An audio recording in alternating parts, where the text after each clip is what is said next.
भगवान परशुराम विष्णु के छठे अवतार हैं और भार्गव वंश में जन्मे हैं और उन्हें अक्षय तृतीया के दिन जन्म लेने वाला माना जाता है। परशुराम का जन्म ब्राह्मण परिवार में हुआ था, लेकिन वो क्षत्रिय गुणों से युक्त थे। वो भगवान शिव के परम भक्त थे और उन्हें शिव से कई अस्त्र शस्त्र प्राप्त हुए थे, जिनमें फरसा सबसे प्रिय था। विष्णु के छठा अवतार है। पौराणिक मान्यताओं के अनुसार उनका जन्म महर्षि भृगु के पुत्र महर्षि जमदग्नि द्वारा संपन्न पुत्रेष्टि यज्ञ से प्रसन्न देवराज इंद्र के वरदान स्वरूप पत्नी रेणुका के गर्भ से वैशाख शुक्ल तृतीया को मध्य प्रदेश के इंदौर जिला के ग्राम मानपुर में जाना पाओ पर्वत में हुआ। मां नर्मदा के आंचल किनारे मंडलेश्वर में भगवान परशुराम की तपोभूमि है। समाज सेवी चेतन पटवारी ने बताया कि भगवान परशुराम की तपोभूमि विगत कई वर्षों से उपेक्षित रही है, पर एक वर्ष से जन सहयोग और मंदिर ट्रस्ट और एसडीएम अनिल जैन द्वारा गंगा झीरा का जीर्णोद्धार किया जा रहा है। भगवान परशुराम दोष से मुक्त पाने के लिए मंडलेश्वर में नर्मदा नदी के किनारे उन्होंने शिव की तपस्या की थी। उनके हाथों स्थापित शिवलिंग आज मलसमनेश्वर महादेव के नाम से जाना जाता है। शिवालय के पास ही में प्राचीन झीरा है, जिसे गंगा झीरा कहते हैं। राकेश शर्मा की रिपोर्ट।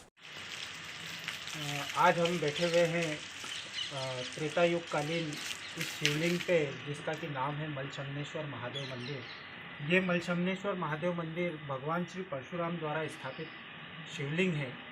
जब उन्होंने महिष्मति के राजा सहस्त्रार्जुन का वध किया था और उसके बाद उन्होंने पृथ्वी से अत्याचारी राजाओं का जो वध किया था, उसके लिए उनके मन में जो आत्मग्लानि हुई थी, उस आत्मग्लानि को ख़त्म करने के लिए उन्होंने नर्मदा किनारे तपस्या की थी। और नर्मदा किनारे तपस्या का वो स्थान ये है जहाँ पर हम बैठे हुए हैं अभी हाल फिलहाल में। ये स्थान गंगा झीरा कहलाता है। यहीं पर भगवान परशुराम ने एक कुंड की स्थापना की थी और उस कुंड में माँ गंगा का आह्वान करके उस कुंड में पानी को प्रकट किया था। आज भी ये कुंड पूरी तरह से, इतने सालों बाद भी ये कुंड आज भी पूरी तरह से भरा हुआ रहता है और इस कुंड में हमेशा पानी पूरी तरह से भरा रहता है। ये जो शिवलिंग है, ये शिवलिंग भगवान परशुराम द्वारा स्थापित है और आप देख रहे होंगे कि इसके ऊपर ये कुछ धारियाँ बनी हुई हैं। ये धारियाँ जो हैं, ये धारियाँ जो हमारे शंकराचार्य रहे हैं, 8वीं शताब्दी गुरु शंकराचार्य के बाद से जितने भी शंकराचार्य हुए हैं, उन्होंने इस शिवलिंग पे आने के बाद यहाँ पर आके अपने निशान छोड़े हैं, ताकि इनके बाद के शंकराचार्यों को ये स्थान की जानकारी मिल सके।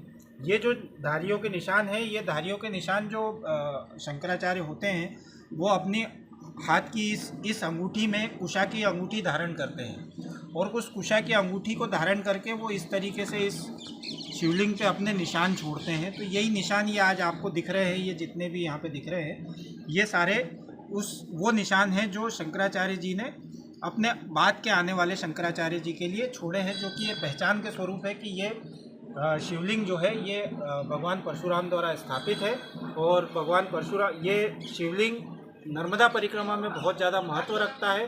नर्मदा परिक्रमावासी को इस मंदिर में आके भगवान का दर्शन करना बहुत आवश्यक है, वरना उसके बिना उसकी नर्मदा की परिक्रमा पूर्ण नहीं हो पाती। यह इस मंदिर की पूरी जानकारी है। आप पीछे की साइड देखेंगे, आपको एक कुंड दिखेगा। ये कुंड आज भी बिल्कुल स्वच्छ साफ सुथरे पानी का है। पास में ही है, यहाँ पे नर्मदा नदी बह रही है।